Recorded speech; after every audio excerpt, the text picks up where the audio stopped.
વડોદરાના સુરસાગર કિનારે હઠીલા હનુમાનજીને 225 કિલો કેરીનો મનોરથ અર્પણ કરવામાં આવ્યો છે। વડોદરા શહેરના નામાંકિત અને ઐતિહાસિક સુરસાગર તળાવના કિનારે આવેલા પૌરાણિક શ્રી હઠીલા હનુમાનજી મંદિરે આજે ભક્તિમય માહોલ જોવા મળ્યો હતો। ઉનાળાની ઋતુ નિમિત્તે હનુમાનજી દાદાને 225 કિલો કેરીનો ભવ્ય મનોરથ અર્પણ કરવામાં આવ્યો હતો। આ વિશેષ પ્રસંગે હનુમાનજી દાદાનો અલૌકિક અને આકર્ષક શણગાર કરવામાં આવ્યો હતો, જે દર્શનાર્થે આવતા શ્રદ્ધાળુઓ માટે આસ્થાનું કેન્દ્ર બન્યો હતો। દાદાના દિવ્ય દર્શન કરવા માટે મોટી સંખ્યામાં ભક્તો મંદિરે ઉમટી પડ્યા હતા। આ ધાર્મિક મહોત્સવ અંતર્ગત ભક્ત પરિવાર દ્વારા શ્રી સુંદરકાંડના પાઠનું પણ વિશેષ આયોજન કરવામાં આવ્યું હતું।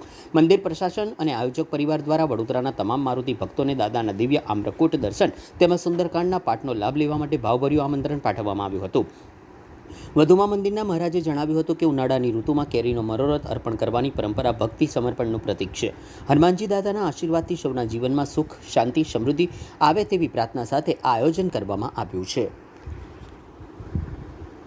સર્વ ભાવિક ભક્તોને જણાવવાનું કે સુરસાગર કિનારે આવે શ્રી હઠીલા હનુમાન મંદિરે આજે દાદાને 225 કિલો કેરીના મનોરથ કરવામાં આવ્યા છે તથા આજે દાદાને આપણે શણગાર કરવામાં બી આવ્યો છે અને આજના દર્શન નિમિત્તે અમે અમારા પરિવાર તરફથી અહીંયા સુંદરકાંડના પાઠનું બી આયોજન કરેલું છે।